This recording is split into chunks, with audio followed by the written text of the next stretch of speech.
So let's finish Maseches Sukkah. We're on page Nun Vav Amud Aleph.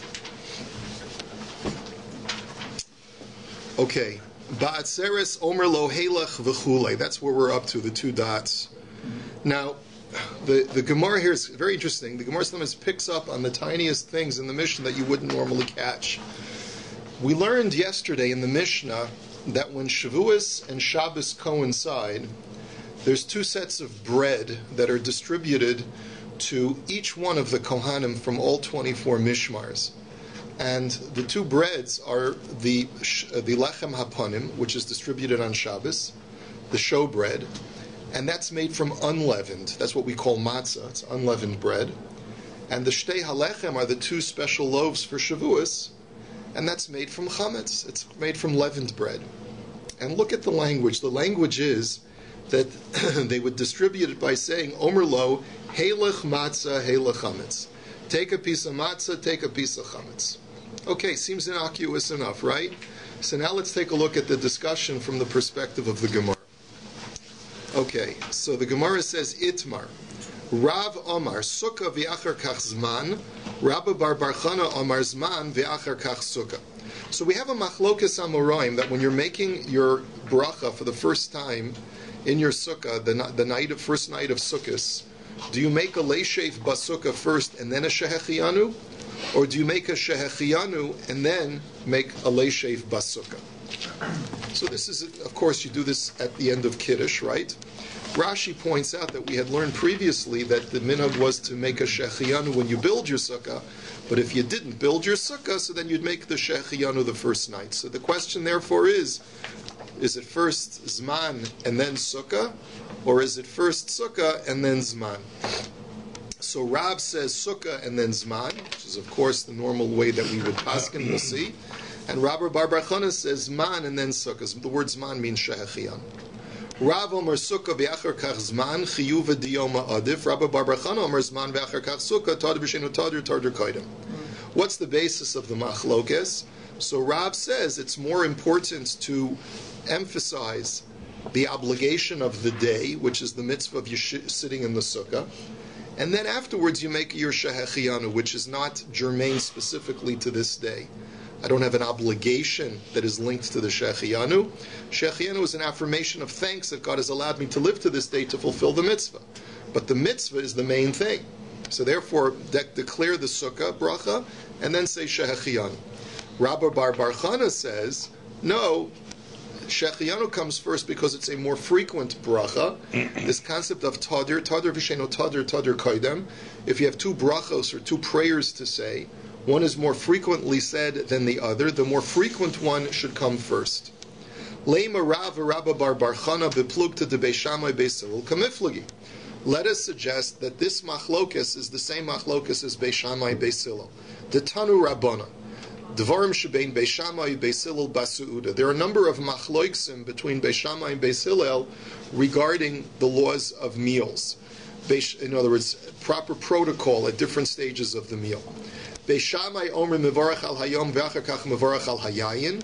Ubeis Hillel omer mevarach al hayayin v'achar kach mevarach al hayom. So the machlokas over here that's relevant to our discussion is that when you make Kiddush Friday night, do you first say Mekadesh HaShabbos and then Bori Pri HaGafen? Or do you first make Bori Pri HaGafen and then Mekadesh HaShabbos? Which bracha comes first? So Beis Shammai, that we don't paskin like, says you first make the blessing on the day, Mevarech Mekadesh HaShabbos, and then on the wine, Bori Pri HaGafen. Beis Hillel say, as we do, first make Bori Pri HaGafen and then Mekadesh HaShabbos. Beis Shammai omer mevorach al hayom v'achar kach mevorach al hayayin shehayom gorin liyayin sheyavu var kiddush hayom v'adayin yayin lo ba. Now Beis Shammai provides two arguments. The two arguments that Beis Shammai provide are as follows. Number one, the reason why you have to make the Mekadesh HaShabbos first is because what's the whole reason you're having wine in the first place? Is because of Shabbos. There's no requirement to have wine if it's not for the fact that we instituted this, that the blessing of the sanctification of the day should be said with wine. But the reason why the wine is coming is because you need to sanctify the day. So sanctify the day by saying Mekadesh HaShabbos and then make the Bori Pri HaGafen. That's number one. Number two, chronologically, what came first, the onset of Shabbos or the wine? The onset of Shabbos is already here. It came 10 minutes ago before I'm making Kiddush. And now I'm making Kiddush with wine, so it makes more sense to reflect upon the onset of the day first and then make the bracha on the wine afterwards. So those are two arguments. So let's just review. Number one, the cause of my having wine today is the sanctity of the day, so the sanctity should come first. Number two, the chronology of the events is that first is the onset of the day, and then there's the declaration of Kiddush, and therefore you should make Mekadesh HaShabbos first, and then Borei Pri HaGafen. Beis Hillel Omer. Now let's look at Beis Hillel's argument. Mevorech al hayayin v'achar kach mevorech al hayom. First make Borei Pri HaGafen, then say Mekadesh HaShabbos. Why? Two reasons. Shehayayin gorem l'kidusha shetei omer.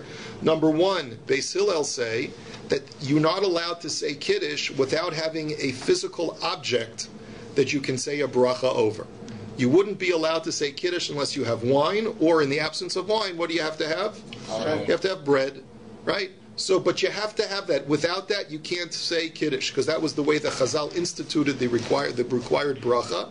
And therefore, because obviously there's greater depth to this machlokas as how you understand it, but Beis Hillel says since you need this physical food item in order to make Kiddush, you have to acknowledge that, and therefore make the Borei Pri HaGafen first.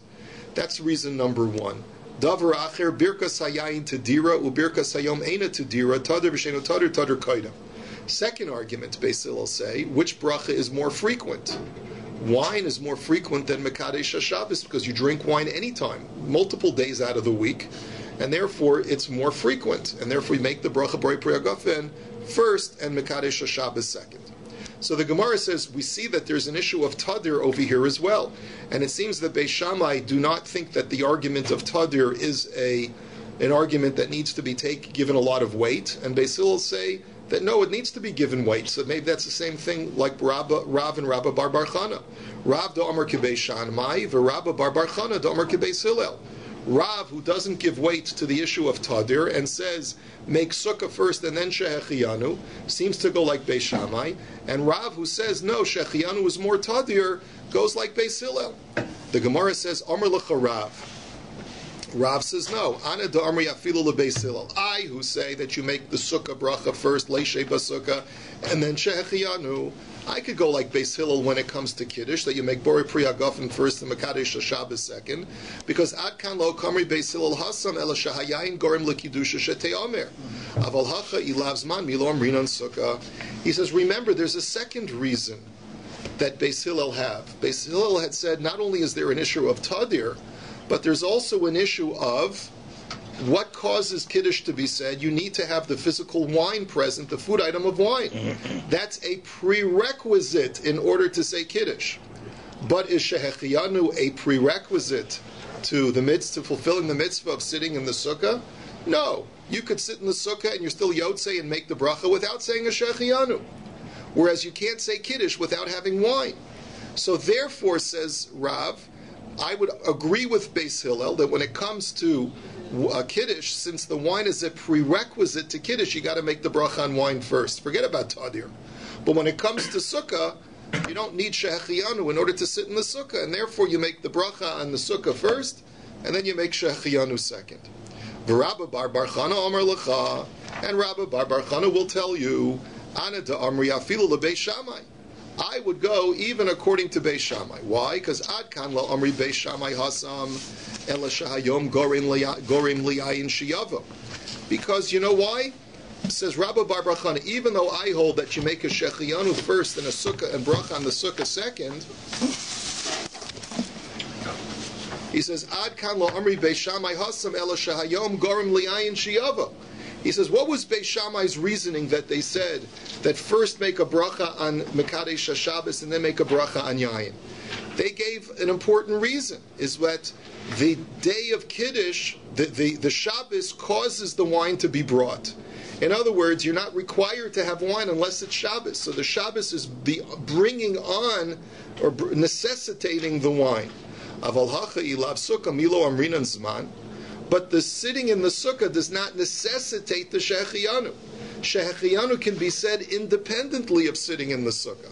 And because Shechianu can be said independently of sitting in the sukkah, it's not the same connection that you have between Mekadesh HaShabbos and Bar Pri Hagafen. In other words, Beis Shammai's argument is Mekadesh HaShabbos is the necessary item that you need in order to have wine. You can't. There's no requirement to have wine unless there's Shabbos. Because it's Shabbos, you need to have wine. So that's why you have to acknowledge what required me to have the wine in the first place. But sukkah is not the thing that requires me to say the Shechianu. I can say Shechianu even before sukkahs. I can say Shechianu on a new suit. I can say Shechianu on anything else. It's not that the sukkah is the thing that requires me to say Shechianu. I can say Shechianu independently, which is not the case with, like Rashi explains. Rashi explains, if you take a look at Rashi, Ilav Sukkah, Ilav Yeshiva Sukkah, Milo Amrinan Zman, Kagon, we would definitely, we could say a Shechianu also, Kagon, Hol Chei Derachim, De Patur Min HaSukkah, Omrim Zman, Bishvil HaMoed, Kamo Bishar Regolim. You say a Shechianu even when you're not sitting in the Sukkah. So therefore, it's not like the wine, which is only necessitated because of this, of the Shabbos, because of the Kiddush Hayom. Shechianu is necessitated even independently of the sitting in the sukkah, and that's why they're not really comparable. Okay, but we have this machlokes. We have a machlokes between Rav and Rabba Bar Chana as to whether the argument of Tadir is the most compelling argument or not, or are there other arguments that would override the principle of Tadir. Now let's take a look at our Mishnah. Ba'atzeres Omerlo, Heilach Matzah, Heilach Chametz. On Shavuos, that coincides with Shabbos, we give a person a piece of matzah, and then we say, take the piece of matzah from the lechem upon him, and then take a piece of chametz from the shtei halechem. V'hahacha, the chametz ikar matzah tafel, uketani heilach matzah veheilach chametz tiyufta derav. This seems to be comparable to the case of sitting in the sukkah. Which is the more important mitzvah of the day on Shavuos? Is it the shtei halechem or is it the lechem hapanim? It's the shtei halechem. That's the korban of the day. The lechem hapanim is a week old already. It's just the fact that we divvy it up on Shabbos. So that's not the mitzvah of the day. So clearly the shtei halechem is the mainstay of the day, and yet when we're distributing it, we distribute the matzah first because of Tadir. So it seems to disprove Rav. Rav said make the bracha on sukkah first and then make the Shechianu, because the sukkah is the mainstay of the day. It's the main mitzvah of the day. But you see, when it comes to the distribution of the bread, you give out the one that's more Tadir, despite the fact that the shtei halechem is the mitzvah of the day. Amr l'cha Rav Tanoihi. Rav says, you got me, but guess what? I got another Tana in my back pocket that I can show you argues. The Tanya. Because the Brisa says, Heilach matzah, Heilach chametz. The Brisa for Tana Kama says just like our Mishnah. First you give him lechem upon him, then you give him the shtei halechem. Abba Shol omer Heilach chametz, Heilach matzah, but Abba Shol switches it. He says, no. First give the guy the mainstay of the day, which is the shtei halechem, the chametz shtei halechem, and then you offer him the matzah, which is the lechem haponim. Dorish Rav Nachman bar Rav Chizda lo kedivrei Rav da Omer Sukkah v'achar kach zman el zman v'achar kach Sukkah. So Rav Chizda holds that we go like Rabba bar Chana. You don't say like Rav, who says first make a bracha on Sukkah and then make a Shechianu, but rather first make a Shechianu and then make a Leishev Basukah. Rav Sheshis bar Rav Idi Omer Sukkah v'achar kach zman. Rav Sheshis disagrees. He says first make a bracha Leishev Basukah, then make a Shechianu. V'hilchas Sukkah v'achar kach zman, and that's the halacha. First make a Leishev Basukah and then make a Shechianu. Now let me just point something out. We flip it from the first day to the second day. Why? Because the rationale that we have is that we want the Shechianu to go on the mitzvahs that we're doing. Not only, there's two issues for the Shechianu to be chal on. One is the Kedushas Hayom, like Rashi had pointed out, that you make a Shechianu independent of the Yeshiva B'Sukkah or not, because you have to declare that today's the onset of the new Yom Tov. You make that the first two nights of any Yom Tov, right? Of the first two nights of Pesach, the first two nights of Sukkot, the 2 nights of Shavuos, right? But the first night of Sukkot, you're also making a Shechianu on the Yeshiva Sukkah. So therefore, we correctly paskin like Rav, and we make the Shechianu after the Leishev Basukah. By the second night, we've already been Makayim the mitzvah of the Leishev Basukah, so that doesn't warrant a Shechianu anymore. So therefore, immediately after Kiddush, you make the Shechianu just on Kedushas Hayom. And then you make the leishef basukah. Let's go weiter. Mishmar shezmanu kavua v'chulei yishar karbanos tzibur. The last thing that the Mishnah had said is that even though during Yantif the 24 mishmaros equally share all of the avoda and all of the divi, all of the booty of the karbanos, and the lechem haponim, but the one thing that the mishmar that's on duty for that Shabbos gets and the other mishmaros do not get are the daily karbanos that would normally be brought even if it wasn't Yantiv, like the korban tamid, and it says ushar karbanos ibra and other communal karbanos. So what other communal karbanos are there on a regular day? La'asuye mai. What is that coming to include? La'asuye par helam davar shel tzibur siras avodas kol chavim. It's coming to include certain communal karbanos that are brought as sin offerings if the entire community makes an error in psak halacha that warrants bringing a korban chatas. That's called a par helam davar. Or if the entire community inadvertently worships idolatry, they have to bring a special korban chatas called the seir avodas kol chavim, and that's also, if that's brought on Yantif, then the mishmar that brings it on that week, even though all of the other kohanim are present, only they do the avoda and only they divvy up the animal. V'hu makar v'sakol, and finally it says that mishmar offers everything else. What is everything else? La'asuye mai, la'asuye kayetz hamizbeach. Those of you who learn shkalim with us will remember this term. Kayetz hamizbeach means that the downtime of the altar. There was a special pushka that you put money in for the karbanos nedava to fill the mizbeach during its downtime. If it's a long summer day and you don't have a lot of people bringing karbanos in the middle of the day, you take the money from that pushka to keep the altar constantly replenished. That's called the kayetz mizbeach. And all of those karbanos that are brought for the kayetz hamizbeach are divvied up only by the mishmar. Is their shift for that week. Next Mishnah. Yom Tov hasamach l'Shabbos bein milafanea bein la'achareha kol hayukol mishmar shavos b'chiluk lechem haponim. So remember, we learned that the lechem haponim is divided equally by all 24 mishmaros on Yantiv. What happens if there's a Shabbos that is right before Yantiv or a Shabbos that's right after Yantiv? Meaning, what would happen if the first day of Yantiv is on a Sunday? So it turns out that all the Kohanim from all over Eretz Yisrael have to come to Yerushalayim already before Shabbos, otherwise they're not going to make it for Yantiv. So they're stuck there in Yerushalayim. So the rabbis basically said, if they're already here, we might as well be nice to them. Even though it's not Yantiv, and technically the takana was only for the Shabbos that's in mitten Yantiv, but since it's right before Yantif and they're here anyway, we're going to give them a lechem haponim anyway. And the same thing is if, let's say, Shmini Atzeres is on a Friday and it's going right into Shabbos, we'll give them lechem haponim also because they're here already. Chal lios yom echad lahafsik bintayim mishmar shizmanu kavua hayanotel eser chalos v'hamis akev notel shtayim. And then additional consolation is, let's say there's a day between Shabbos and Yantif. So let's say the first day of Yantif is on a Monday. So most Kohanim, if you're coming from Haifa, you're coming from the Negev, you can't leave after Shabbos and still make it to Yerushalayim unless you're taking a train or a car, which they didn't have in the times of the Mishnah. So therefore, you had to leave and get there to Yerushalayim before Shabbos in order to make it for a Sunday night Yantiv.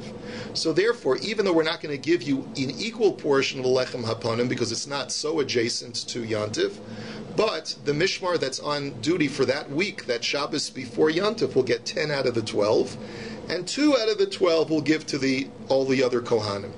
And the same thing is, let's say, if Shmini Atzeres is on a Thursday, and there's no time to get home back to Haifa between the Shmini Atzeres and Shabbos, since you're here, we'll give you 2 out of the 10. Uvishar Yemos Hashana, and that's when it's the Shabbos is adjacent to Yantif. On all other weeks of the year, on a regular Shabbos, we have 2 shifts of Kohanim. There's a changing of the guard. You have the outgoing shift, the outgoing mishmar, and you have the incoming mishmar. So hanichnas notel sheish v'hayotze notel sheish. So we divvy up the lechem haponim as follows. The outgoing shift gets 6 loaves, and the incoming shift gets 6 loaves, because there's a total of 12 loaves. Reb Yehuda Omer hanichnas notel sheva v'hayotze notel chamesh. Reb Yehuda disagrees. He says no. The incoming shift gets 7, the outgoing shift only gets 5. Hanichnasin cholkin batzafon v'hayotzim badarom. And furthermore, we want to give more prominence and respect to the incoming shift because they're doing the new work. They're like the new guys on the block. they're exciting, we want to give them chashivas because they're doing the avoda. So they divvy up their bread on the northern side of the Mizbeach, which is the more important side because that's where we shech the Kodshei HaKodshim in the north, and the outgoing shift divides up their bread on the south side. And Bilga la'olam chalekes b'darim v'tabasa kavua v'chalon estuma. And there's one out of the 24 Mishmaros during the Second Temple period that was known as the Bilga Mishmar. That was what its name was because it was represented by a certain family of Kohanim called the Bilga family. They were penalized, as we'll see why shortly in the Gemara. Their penalty was because they did something inappropriate, that even when they were the incoming shift, they also divvied up their bread in the south. They said, no, you guys have to go to the south, even though normally you divvy up in the north, which is the more important part. No, you guys divvy up in the south even when you're the incoming shift. And the second thing that they did is there were 24 rings on the north side of the altar, where each mishmar would take its animals that they had to slaughter and put the animal's neck through the ring. It was a place to hold the animal's neck steady before the slaughter.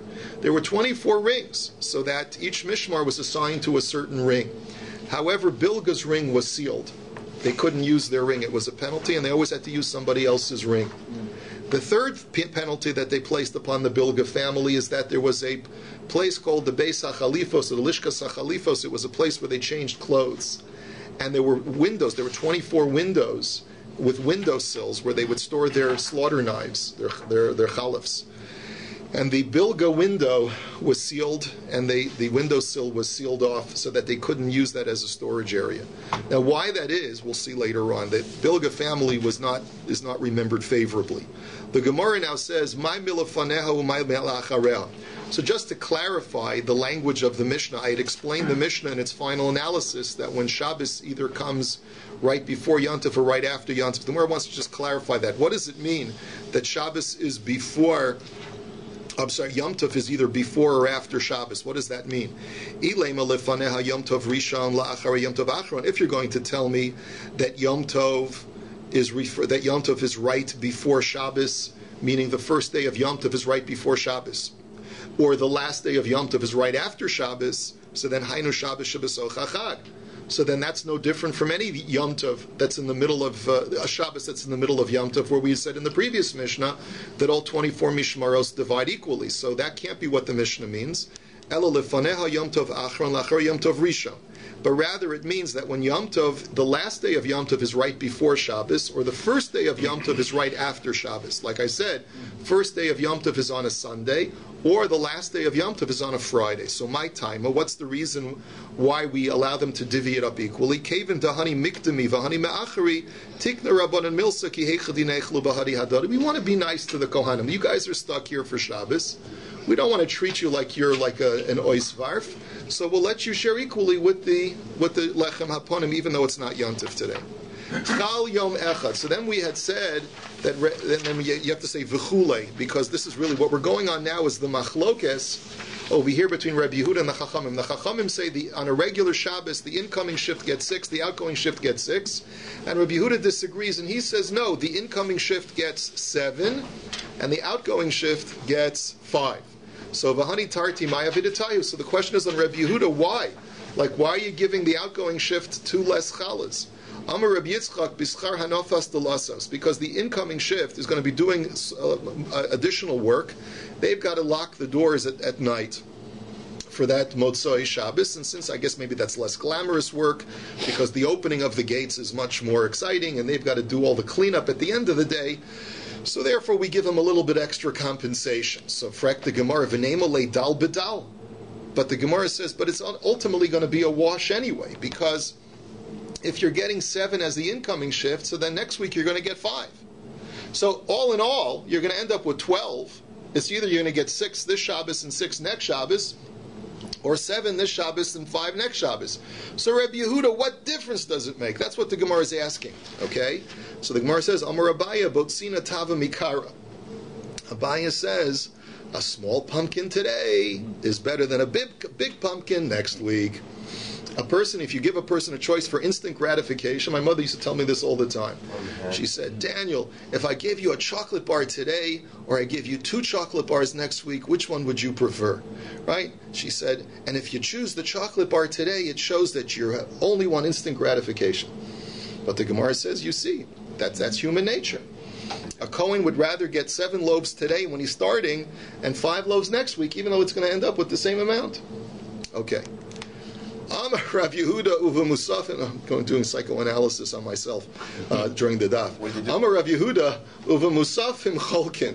But Rav Yehuda says, when it comes to the carbon musaf on Shabbos, the incoming shift and the outgoing shift divide equally the spoils of the carbon musaf. In other words, when I say this, what I mean to say is that you know that the hide of the animal and the meat of the animal, the carbon musaf, are eaten by the Kohanim. Who gets the benefit of that carbon? Both the incoming shift and the outgoing shift share it equally. So Meisvei, let's bring a challenge. Mishmara hayotzeis osa tamid shel shachar umusafin. Mishmara hanichneses osa tamid shel bein harbaimu bezichin. So wait a minute. Look at the brisa. It says that the outgoing shift rather brings the morning tamid and the carbon musaf, and the incoming shift brings the afternoon carbon tamid, and it burns the frankincense that was on the showbread table, which sort of sanctifies the new showbread. They take the spoons of frankincense that was there the whole week, they burn it on the Mizbeach on Shabbos towards the end of Shabbos, and that sort of restarts the sanctification of the new showbread that's placed on the Shulchan. Ve'ilu musafin cholkin lo ketani, and the brisa there doesn't talk about dividing the animal, the flesh and the hide of the carbon musaf equally among the 2 shifts. The Gemara says, Haitana b'chaluka lo kamayr. The Gemara says that's not a kasha because this brisa wasn't talking about what the benefits to the Kohanim are. It was just saying who does the avoda. So granted, the first shift exclusively does the carbon musaf, the outgoing shift does the carbon musaf, but when it comes to dividing the benefit of the carbon musaf, the 2 shifts would divide it equally. That's the contention. Amar Rava v'hatana devei Shmuel demari b'chaluka uve musafim cholkin lo ketani. But I'll show you another brisa, the Beis Shmuel, that says that even when it talks about dividing it up, it still doesn't say that they divide up the musaf, because the Tana de Beis Shmuel, Mishmar hayotza osatam shashach musafin, Mishmar nechneses osatam shebein harbaimu bezichin. So it says less like the last brisa, the outgoing shift does the morning tamid and the carbon musaf.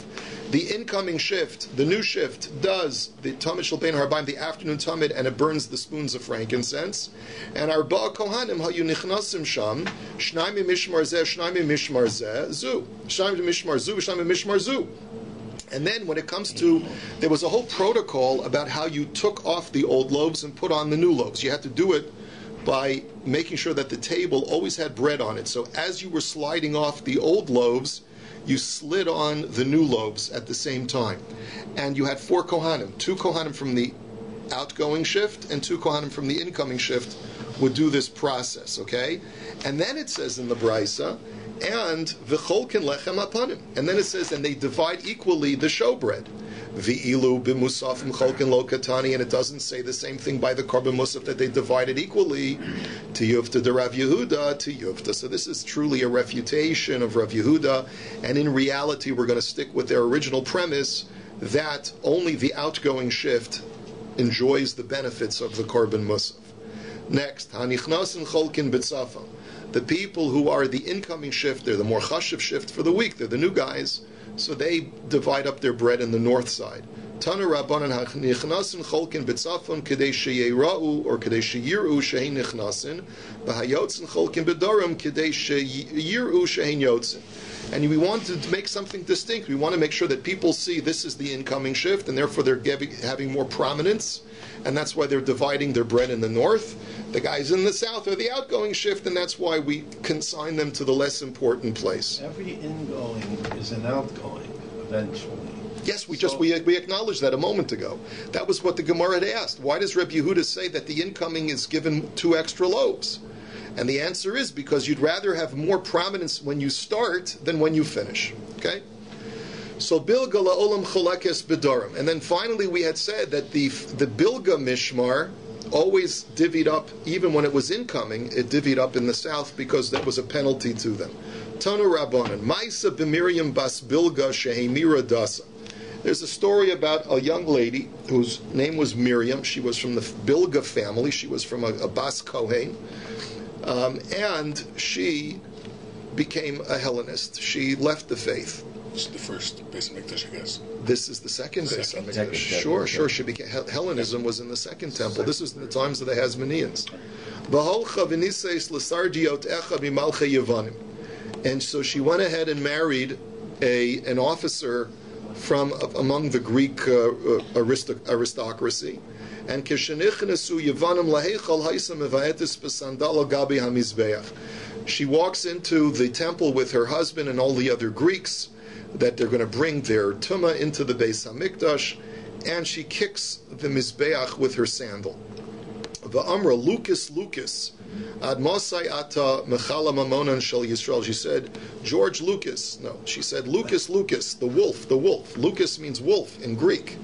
She said, how long are you going to be wasting the money of the Jewish people? Why are you wasting their money? You consume all of their animals, and yet you're not there for them in their time of need. In other words, here she was, a Jew, realizing that the Jews are now being persecuted and downtrodden, and she says, that's why, what do you think I joined the Greeks for? I wanted to be with the winners. And if you were working Mizbeach, then I wouldn't have to join up with these Greek oisvarvs. So uchesheshamu chachamim bedavar kavu es tabasa v'sismu es chalona. And when the Chachamim heard about it, I guess when the Hashmonaim gained ascendancy, so they penalized the entire family of Bilga because of what this Miriam Bas Bilga represented, and they sealed off the iron ring that was used for the Bilga family slaughter, and they sealed off the window so that they would have no more windowsill for storage of their knives.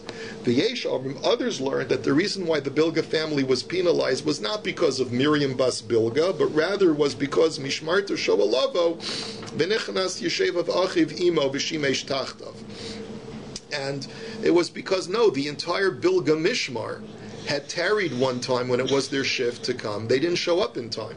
So they couldn't do the avoda when they were supposed to, and Yeshevav, which was the Mishmar family that was before them, had to continue their work because the other guys didn't show up in time. So the fact that they didn't show up was a sign that they didn't really care about the avoda, and that's why they were penalized. Afal pi shecheinei harishon lo nistakru, shecheinei bilga nistakru, shabilga l'olam chalekes bedarim v'yeshevav achiv b'tzafon.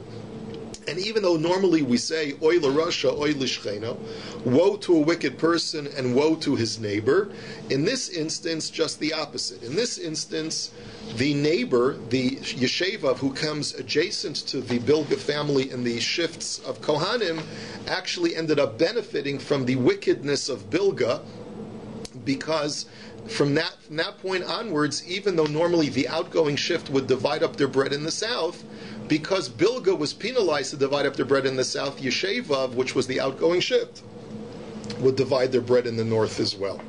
So not only when they were incoming, but even when they were outgoing, they divided in the north, because Bilga was always consigned to the south. So that we're going to leave the rest of the Gemara for the Siyum. That's what we did in the earlier daf. So Mirz Hashem, bring your Maseches Beitza tomorrow. So we'll start on Maseches Beitza. Have a wonderful day.